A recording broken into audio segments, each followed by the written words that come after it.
warahmatullahi wabarakatuh. Terima kasih kami ucapkan kepada Bapak Jihan dan juga Bapak Ibu yang sudah membacakan Asmaul Husna dan selawat Nabi. Semoga kelak kita dipertemukan dengan Nabi Muhammad Sallallahu alaihi wasallam.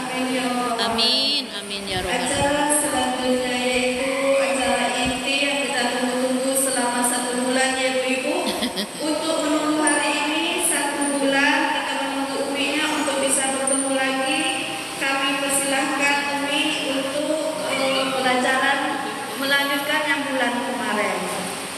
Terima Kami kasih. persilahkan dengan segala hormat. Terima kasih. Yang mana yang ini?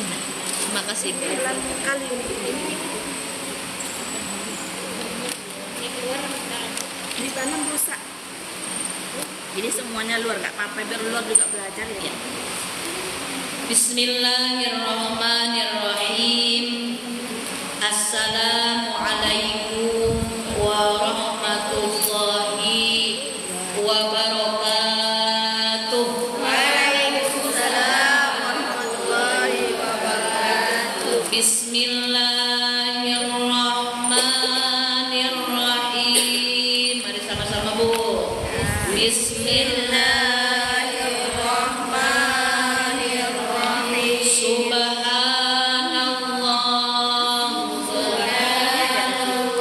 Walhamdulillah.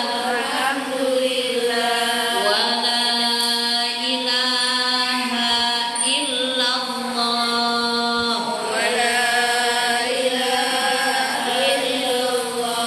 Allahu akbar. Subhanallah.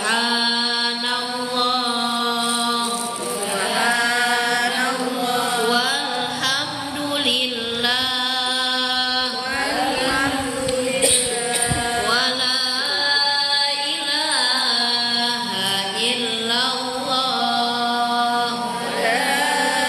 ilaha illallah. Allahu akbar. Subhanallah.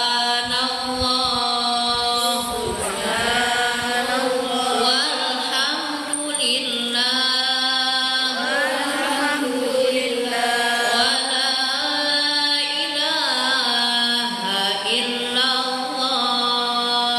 Wa la ilaha illallah.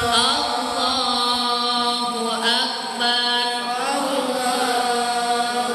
Astaghfirullahaladzim. Astaghfirullahaladzim. Astaghfirullahaladzim.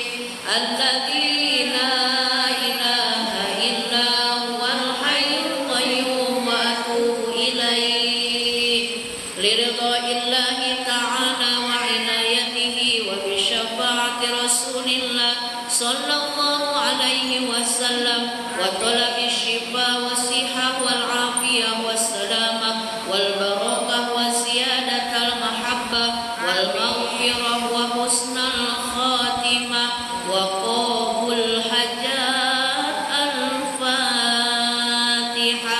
A'udzu billahi minasy syaithanir rajim. Bismillahirrahmanirrahim. Alhamdulillah.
Bismillahirrahmanirrahim. Alhamdulillahirabbil alamin. Wa bihi nasta'inu ala umuri dunya waddin. Wassalatu wassalamu ala asyrafil anbiya'i wal mursalin sayyidina wa habibina wa maulana Muhammadin sallallahu alaihi wasallam wa ala alihi wa ashabihi ajma'in, amma ba'du. Asyhadu an la ilaha illallah wahdahu la syarikalah wa asyhadu anna Muhammadan abduhu wa rasuluhu la nabiyya ba'dah. Rabbi shrah li sadri wa yassir li amri wahlul 'uqdatam min lisani yafqahu qawli. Ya Fatahu ya Alim, ya Fatahu ya Alim, ya Fatahu ya Alim, iftah lana futuhal arifin, amin ya rabbal alamin.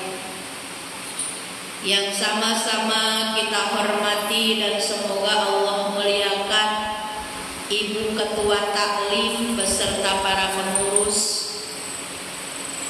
dan ibu-ibu solihah yang hadir di kesempatan pagi menjelang siang yang alhamdulillah cuacanya sangat cerah. Semoga secerah hati kita, amin.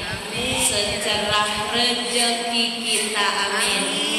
Mudah-mudahan yang hadir di kesempatan pagi hari yang penuh berkah ini semuanya Allah karuniakan sehat walafiat, panjang usianya dalam limpahan barokah, dilancarkan usahanya, dimudahkan rezekinya, rezeki yang halal berkah berlimpah dari berbagai arah untuk bekal ibadah, untuk bekal ke Mekah dan ke Madinah. Mudah-mudahan Allah karuniakan juga kepada kita semua rumah tangga yang sakinah, mawaddah, warahmah. Anak keturunan kita solih dan solihah. Apapun yang kita hajatkan, semoga dengan berkah silaturahmi kita ini, yang sakit Allah sehatkan, amin. Yang sedih Allah bahagiakan, amin. Yang susah Allah mudahkan, amin. Yang sempit Allah lapangkan, amin. Yang punya utang Allah luaskan rezekinya, cepat lunas hutang-hutangnya, amin ya robbal alamin. Aminnya juga paling serius udah kalau masalah hutang. Dan mudah-mudahan kita semuanya istiqomah beribadah sampai akhir hayat kelak kita mendapatkan husnul khotimah, amin ya rabbal alamin. Alhamdulillah, puja puji beserta syukur marilah senantiasa kita sanjungkan kehadiran Allah Subhanahu wa taala yang Maha Ghafur. Alhamdulillah atas nikmat iman, alhamdulillah atas nikmat kesehatan, alhamdulillah atas nikmat hidayah, sehingga di pagi hari ini sebenarnya pekerjaan itu numpuk di rumah. Tapi kalau ngomongin pekerjaan gak ada habisnya, betul apa betul? Betul. Cuci piring kotor, cuci lagi. Cuci baju dipakai kotor, cuci lagi. Ngepel berdebu, ngepel lagi. Itu aja. Alhamdulillah meski 1 bulan sekali kita ngaji fikih, Allah ilmu. Amin. Sehingga nanti di hadapan Allah kita semua dikumpulkan bersama orang-orang soleh. Amin ya rabbal alamin. Karena masalah ngaji itu ibu bukan persoalan paham atau tidak paham. Karena ngaji itu biasanya membosankan bagi orang yang memang tidak ada niat untuk bisa. Tapi ingat ibu, masalah kita ngaji bukan karena kita soalim, bukan karena kita merasa solihah, tapi kita mau melangkahkan kaki ke majelis taklim semata-mata sedang melaksanakan kewajiban dari siapa? Allah Subhanahu wa ta'ala. Karena kalau urusan ngaji bukan masalah paham tidak paham, bukan masalah bisa dan tidak bisa, tapi kita lagi cari barokah. Karena ngaji bisa saja ini bertahun-tahun gak paham-paham, tapi barokah Allah pasti kasih ke orang yang ahli ke masjid, ke orang yang ahli ke pengajian. Maka jangan pernah berkecil hati, jangan pernah berputus asa. Kita kalau ada undangan pengajian, selagi kita bisa, suami mengizinkan, berangkat. Kita menggapai rahmat dan maghfirah Allah dan juga menjemput barokah dari Allah. Terlebih kita seorang istri, terlebih kita seorang ibu, kita berharap dengan wasilah kita istiqomah haji, rumah tangga kita, keluarga kita selalu diberkahi oleh Allah, dijauhkan dari keburukan, dimudahkan dalam kebaikan. Insya Allah ibu, doanya seorang istri itu tembus langit. Doanya seorang ibu itu langsung tembus langit. Makanya jadikan keistimewaan dari Allah ini untuk kita terus istiqomah dalam kebaikan. Di antaranya yaitu tadi hadir di majelis ilmu. Di majelis ilmu yang didengar bacaan Al-Quran, yang dibaca sholawatan. Lalu yang tadinya tidak tahu jadi tahu. Kenapa harus ngaji? Karena kita ingin lebih baik lagi dari kita sebelumnya. Dulu sebelum ngaji gak tahu fikih masalah haid. Sekarang udah ngaji jadi tahu, lalu kita amalkan minimal untuk diri kita pribadi. Lalu kita amalkan ke anak kita, ke menantu kita, ke tetangga kita, ke orang-orang sekitar kita. Itulah cikal bakal yang akan menjadi amal jariyah. Meski nanti kita sudah terbujur kaku di temiang, kalau orang ahli kebaikan, kebaikannya akan terus disebut orang, dan insya Allah pahalanya akan mengalir terus meski kita sudah tidak bisa apa-apa.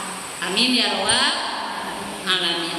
Sholawat dan salam mudah-mudahan selamanya tercurah limpahkan kepada panutan alam, kekasih kita tercinta, yakni Nabi besar Muhammad sallallahu alaihi wasallam, juga kepada sahabat, keluarga, tabi'in, tabi'at, dan kita selaku umatnya mudah-mudahan kelak bisa berkumpul di jannah firdausnya Allah bersama Rasulullah sallallahu alaihi wasallam. Kita ngaji sedang menolong agama Allah, kita ngaji sedang mengharumkan agamanya Rasulullah. Kita kalau ngandelin ibadah kita jauh dari kata sempurna. Betul tidak Bu? Sholat masih banyak telatnya, sholat masih banyak bengongnya, sodako masih banyak perhitungannya, apa-apa masih diukur dengan materi dunia.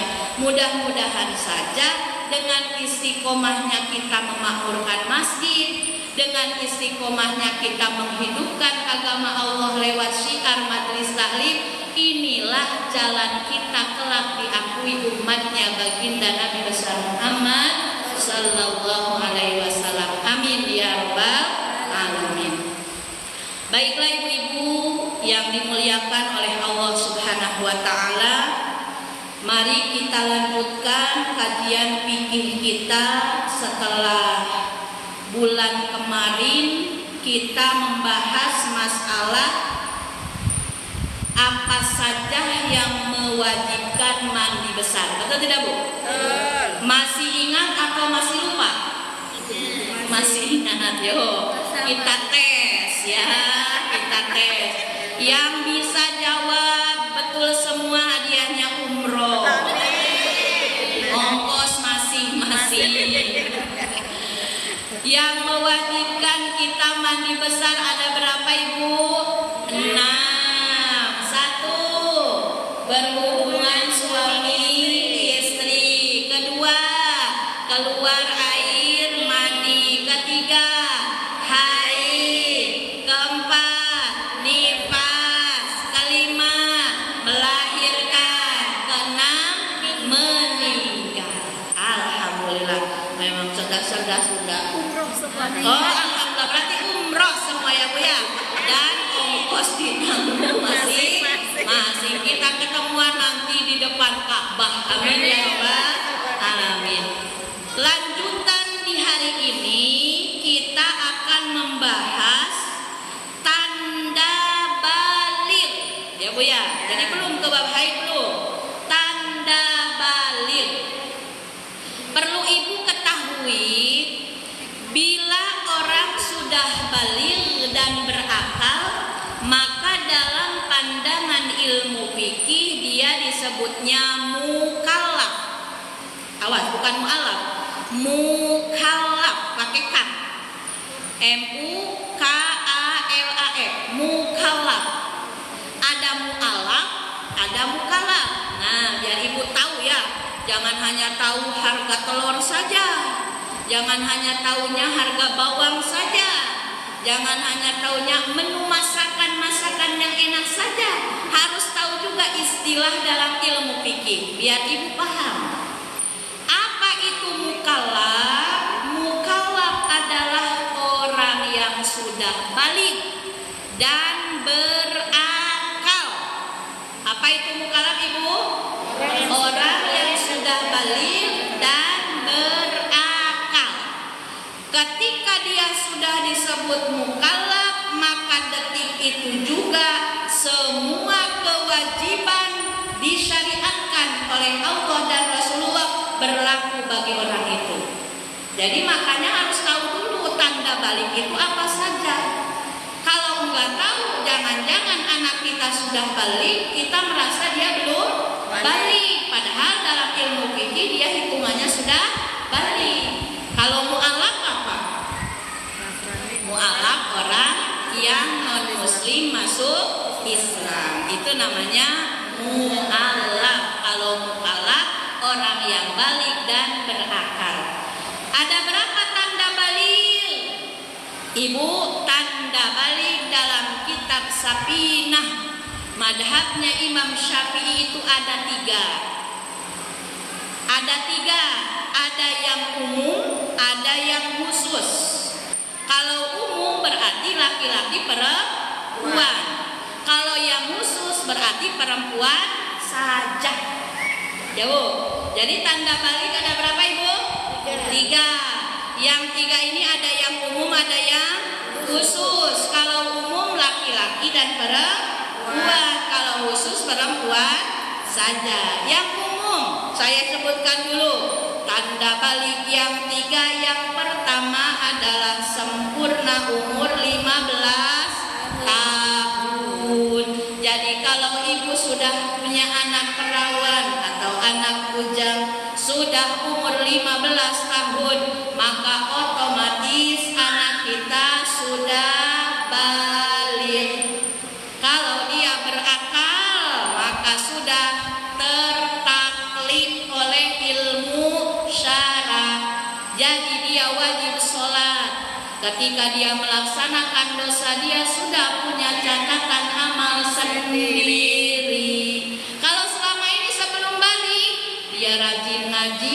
pahalanya untuk orang tuanya. Dia rajin sholat ke masjid, pahalanya untuk orang tuanya.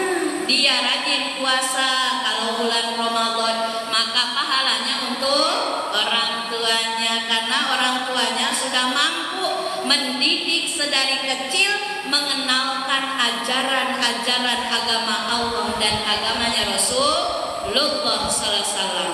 Makanya kan di Indonesia ini kita harus bersyukur ibu tinggal di Indonesia.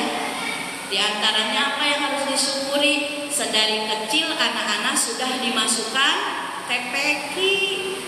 Itu adalah cikal bakal pengenalan mereka kepada Al-Quran. Nanti ada apa tambahan lagi ilmunya, belajar sholat, belajar hafalan-hafalan hadis. Bersyukur ibu. Pokoknya kalau kita banyak merenung, pas banyak tafakur, bukan merenung, beda antara tafakur dan merenung. Kalau merenung nanti malah melamun. Ya betul. Kemana pikirannya? Kalau tafakur nanti dia akan jadi orang bersyukur. Tafakur itu apa?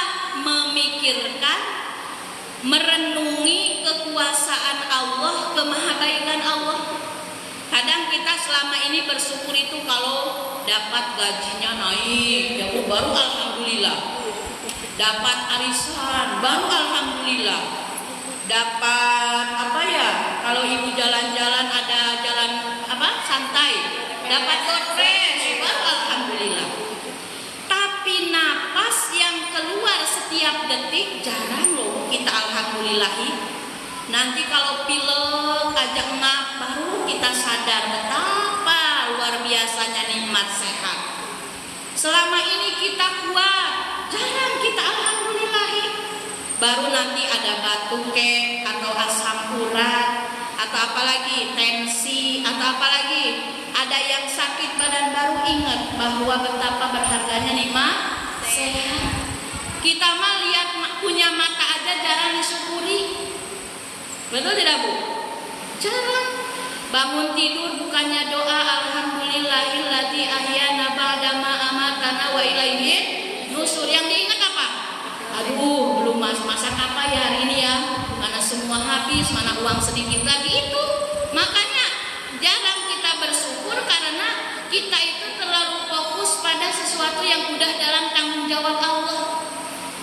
Rezeki kita itu sudah dijamin oleh Allah ibu. Yakin selama kita hidup kita gak bakal kelaparan kalau kita masih mau berusaha. Tapi surga kita belum dijamin Allah.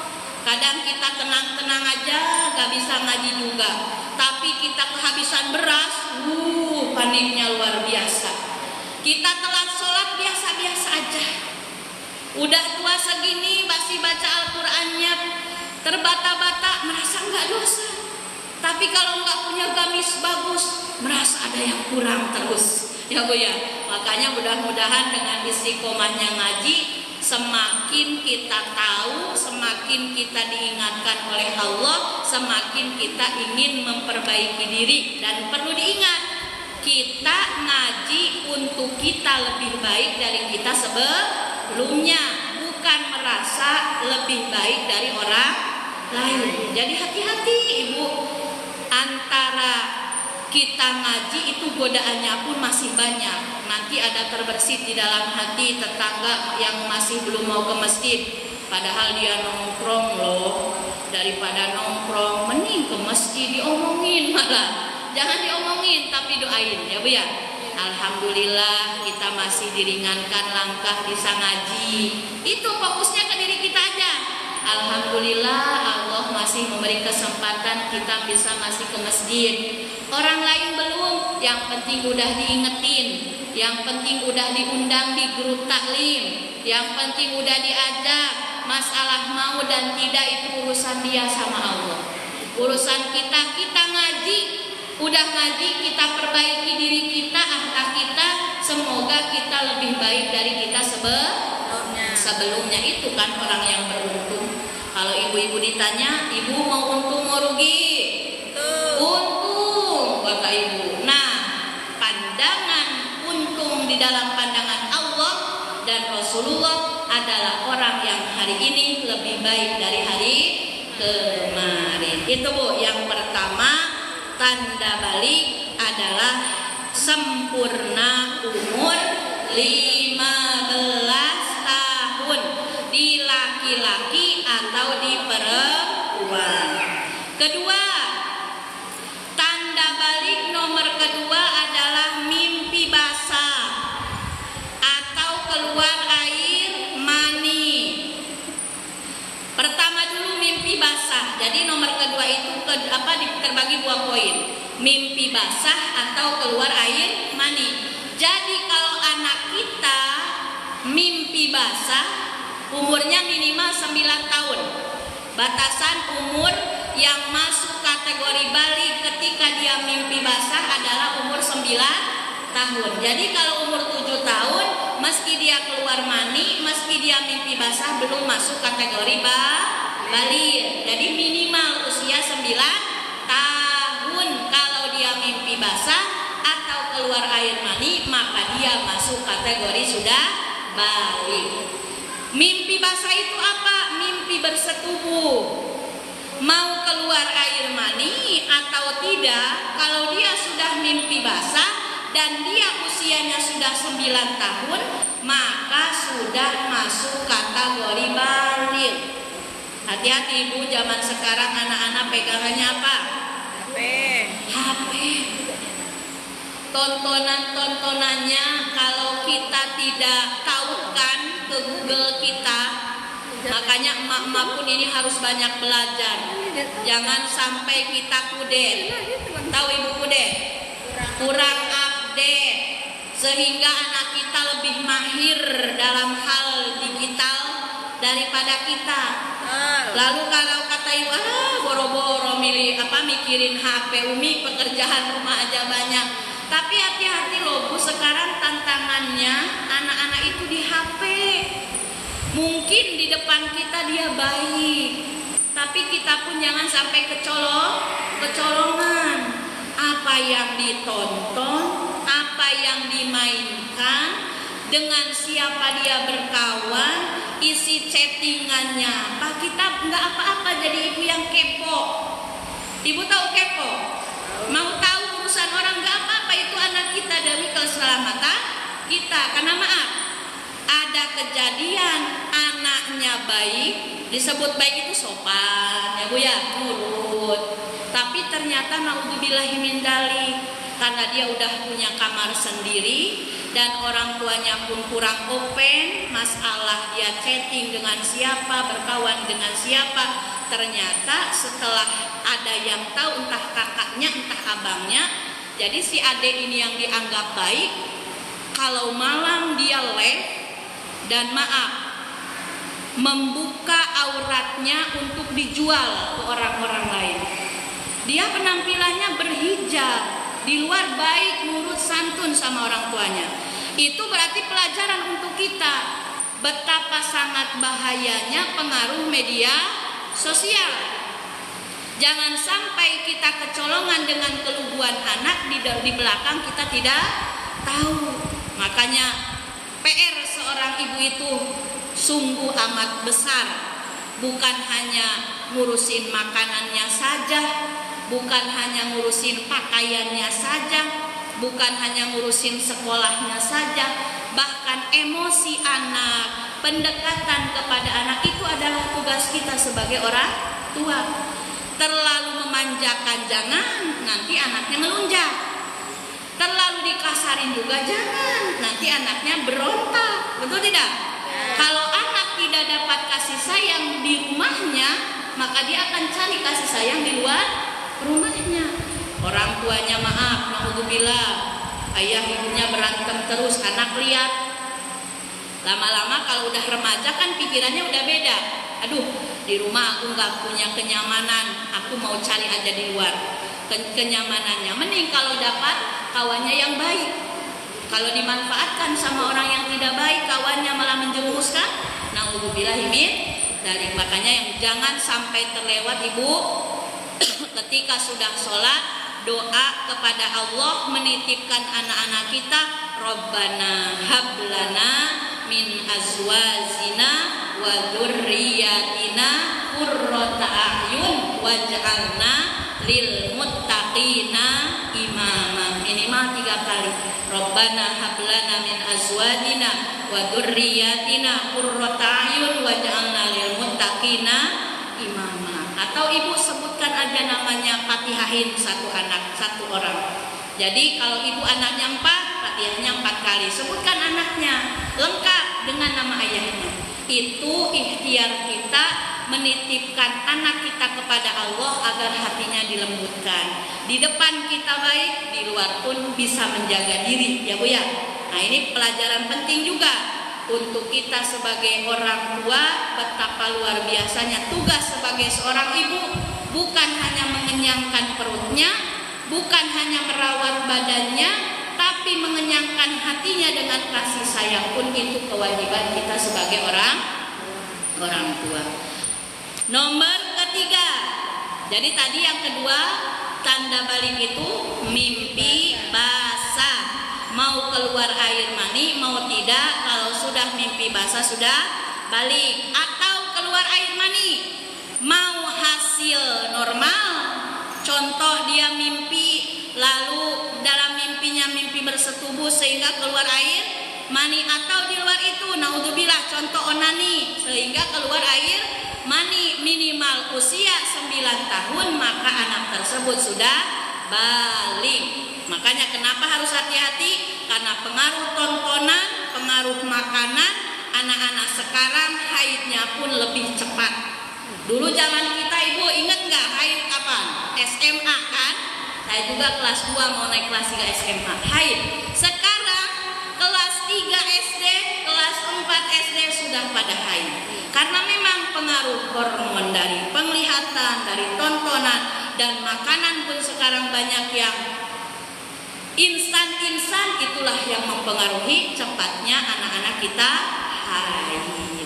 Nomor ketiga, tanda balik adalah keluar haid dari seorang perempuan minimal usia 9 tahun. Jadi yang tadi 3 tanda balik, pertama sempurna umur 15 tahun bagi laki-laki dan perempuan. 2, mimpi basah atau keluar air mani minimal usia 9 tahun bagi laki-laki dan perempuan. 3, khusus untuk perempuan minimal usia 9 tahun. Jadi tanda balik ada berapa ibu semuanya? Ada yang khusus, ada yang umum. Apa saja yang umum? Laki-laki dan perempuan. Apa saja?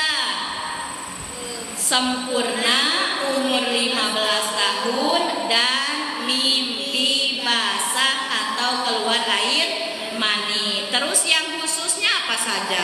Khusus untuk perempuan haid. Nah, bila anak kita sudah ada salah satunya tanda balik yang 3 ini, maka otomatis kita sebagai seorang ibu wajib membimbing anak-anak kita dalam hal ibadah, dalam hal toharoh, bersucinya bagaimana, apa saja yang diperbolehkan, apa saja yang diharamkan ketika dia sedang dalam keadaan junub. Nanti ada penjelasan ke belakangnya, apa saja yang diharamkan bagi yang sedang haid, bagi yang sedang junub, bagi yang sedang punya hadas kecil. Nanti ada penjelasan selanjutnya. Ketika sudah balik, maka otomatis semua kewajibannya harus terus diingatkan. Sholat 5 waktunya, puasanya, dan lain sebagainya. Ketika anak kita sudah balik, maka otomatis buku catatan amalnya pun sudah masing. Tapi kita sebagai orang tua gak boleh berlepas diri. Kamu udah balik, terserah. Kamu sudah punya catatan pribadi, nggak boleh. Tetap orang tua sampai kapanpun anak kita kalau betul, kalau salah harus terus dibimbing. Bahkan ketika anak-anak kita sudah menikah pun dalam aturan Islam tetap harus diingatkan bila dia sedang dalam keadaan salah. Tapi yang jangan campur tangan. Kalau campur tangan, kalau ikut ngerecokin itu gak boleh. Tapi kalau anak kita salah, meski dia sudah berumah tangga, wajib diingatkan. Paham Ibu? Tanda balik ada 3. Selanjutnya kita masuk ke bab haid. Bab haid. Paslun aqalul haidi yaumun wa lailatun wa ghalibuhu sittun aw sab'un wa aktaruhu khamsata asyara yauman bilayaliha. Dalam kitab Safinatun Najah ini sebelum masuk ke waktu-waktu haid, dalam kitab Bajuri disebutkan sifat darah haid itu ada 5. Jadi darah itu bukan hanya yang berwarna merah. Dalam kitab Bajuri dan kitab Al-Jamal disebutkan darah haid itu 5 warnanya Ibu. Hitam, merah pekat ya, merah agak campur hitam ya. Jadi ada yang hitam, coklat ya. Ada yang hitam, ada yang merah. Terus ada kuning. Putihan itu? Enggak, kuningnya tapi kuning bau amis. Jadi ini biasanya darah yang hampir kita mau selesai. Ya. Jadi makanya perlunya hati-hati kalau kita mau mandi besar setelah haid harus diperiksa pakai tisu ke dalam. Karena kalau warna cairannya masih kuning dan dia agak keruh, berarti dia masih haid, belum boleh mandi. Bedakan antara kuningnya keputihan dan kuningnya haid. Kalau kuningnya haid beda baunya juga, masih bau bacin, bau amis ya Bu ya. Tapi kalau keputihan itu beda lagi ya. Kenapa sih Umi kok tahu? Ya memang harus dicium ya Bu ya, untuk membedakan. Karena untuk kehati-hatian. Tapi jangan juga jadi doyan keterusan. Selanjutnya apalagi? Keruh. Jadi warna darah itu termasuk warna darah haid adalah keruh. Antara kuning dan putih itu biasanya campur kecoklatan juga. Iya. Itu darah yang hampir kita mau selesai. Pokoknya kan biasanya pas datang itu coklat itu kayak hitam pekat gitu. Lalu nanti hari kedua, hari ketiga darah segar, darah merah yang segar.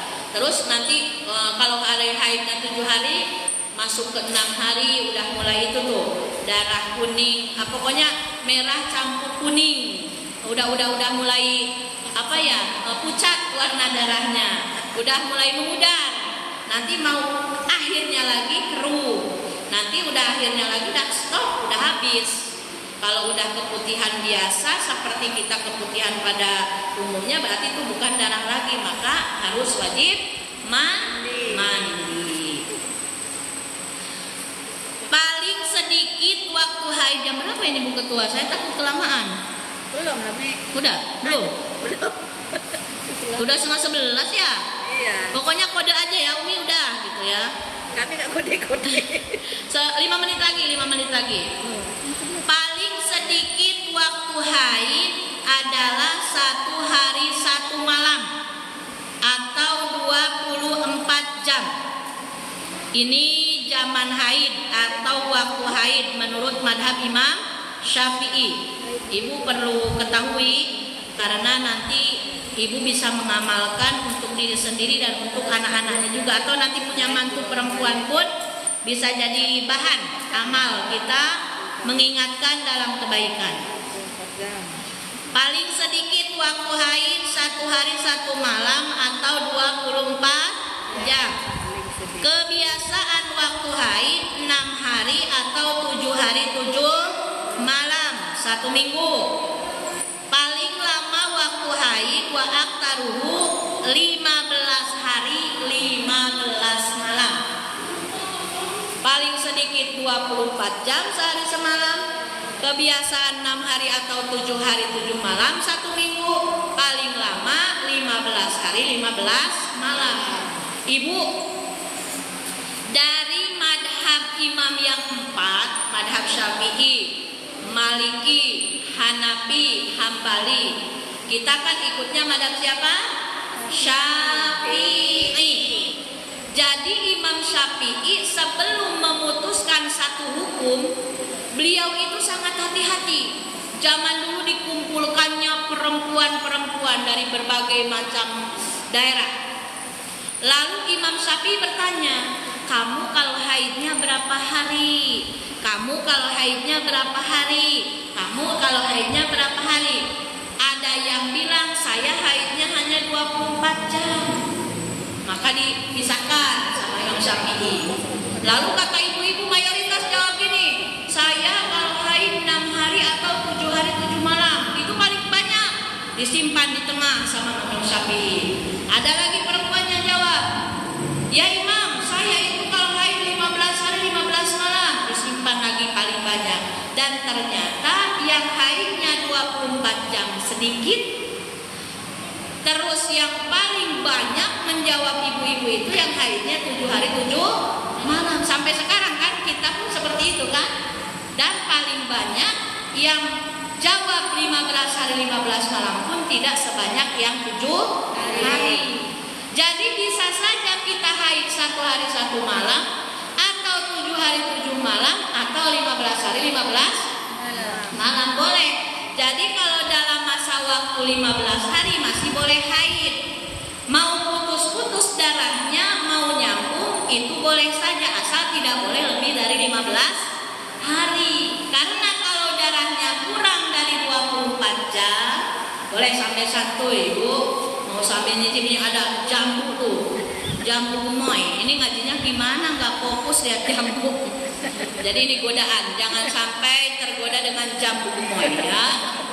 Jadi kalau ibu keluar darahnya kurang dari 24 jam atau lebih dari 15 hari 15 malam, maka itu bukan darah haid lagi, tapi darah istihadah alias darah fasad, darah rusak.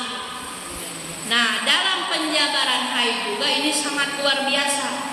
Nanti bagaimana kalau darahnya putus-putus, atau bulan ini saya haidnya 5 hari, bulan depan malah karena kecapean jadi lama, atau kasus yang biasanya di bulan Ramadan, kita yang di luar Ramadan 7 hari, bulan Ramadan masa 11 hari, betul nggak? Benar nggak Bu? Sama nggak? Itu ujian loh Bu. Maunya kan kita Ramadan tengah haid ya Bu. Kalau boleh aja minum pil biar nggak ada kodok, tapi kan nggak boleh juga Ibu. Karena kalau kata Kak Ros, kita ini istimewa. Kata Kak Ros Upin Ipin ya. Kan kata Upin Ipin, kakak kenapa nggak puasa? Saya istimewa. Nah berarti memang itu keistimewaan dari Allah khusus untuk kaum perempuan. Terima saja kalau haid itu adalah bagian dari sunnatullah. Kodrat seorang perempuan memang itu untuk kesehatan kita juga. Setiap bulan kita kedatangan tamu ya Bu ya. Itu penjabarannya baru sedikit, bahwa waktu haid menurut madhab Imam Syafi'i paling sedikit berapa? 24 jam atau sehari semalam. Kebiasaannya berapa?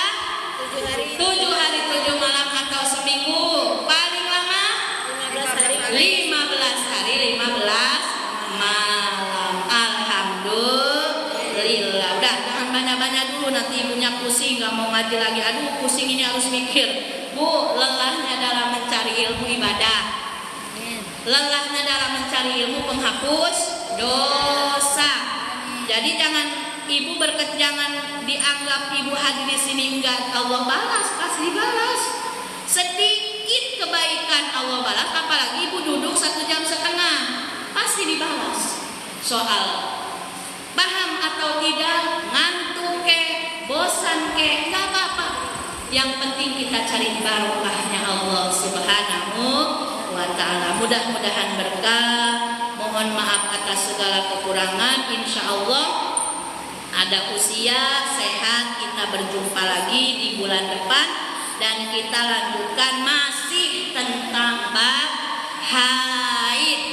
Nanti apa saja yang diharamkan bagi wanita-wanita yang sedang haid dijelaskan ke depannya. Sebelum doa ibu-ibu, karena sebentar lagi kita akan berjumpa dengan Idul Adha, maka saya berkewajiban saling mengingatkan kita sama-sama yang mampu berlomba-lomba menjadi pemberi daging kurban. Berkurbanlah, karena kurban itu tidak boleh dilakukan hanya seumur hidup sekali. Kalau mampu, kalau masih punya tabungan, setiap tahun. Yang dilakukan seumur hidup sekali itu akikoh. Jadi kalau ibu punya tabungan, jangan disimpan aja, sedekahkan lewat kurban. Insya Allah dengan kurban itulah jadi jalan pembuka lebar pintu rezeki kita lebih berkah, lebih lancar usaha kita, lebih dimudahkan setiap urusan-urusan kita. Jangan sampai setiap tahun kita ngumpulin tusuk sate aja, bumbu rendang aja, ngarep-ngarep aja diberi dari panitia masjid. Udah jam 2 siang nih, kok belum pengumumannya, belum diumumkan kupon. Jangan sampai ya. Jadi harus naik kelas. Naik kelasnya bagaimana? Jadilah, bercita-citalah jadilah pemberi daging kurban. Jangan hanya kita ingin diberi daging kurban. Insya Allah kalau ada niat baik pasti selalu ada jalan. Mudah-mudahan kita semua diluaskan rezekinya oleh Allah untuk bekal ibadah. Amin ya rabbal alamin.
Silaturahmi yang penuh barokah dan menjadi jalan kita mendapatkan pertolongan dan rahmat Allah di setiap kesempatan. Assalamualaikum warahmatullahi wabarakatuh. Waalaikumsalam. Silakan Umi. Ya, terima kasih. Buah jambu gemoynya, segemoy kita. Segemoy kita, jumbo.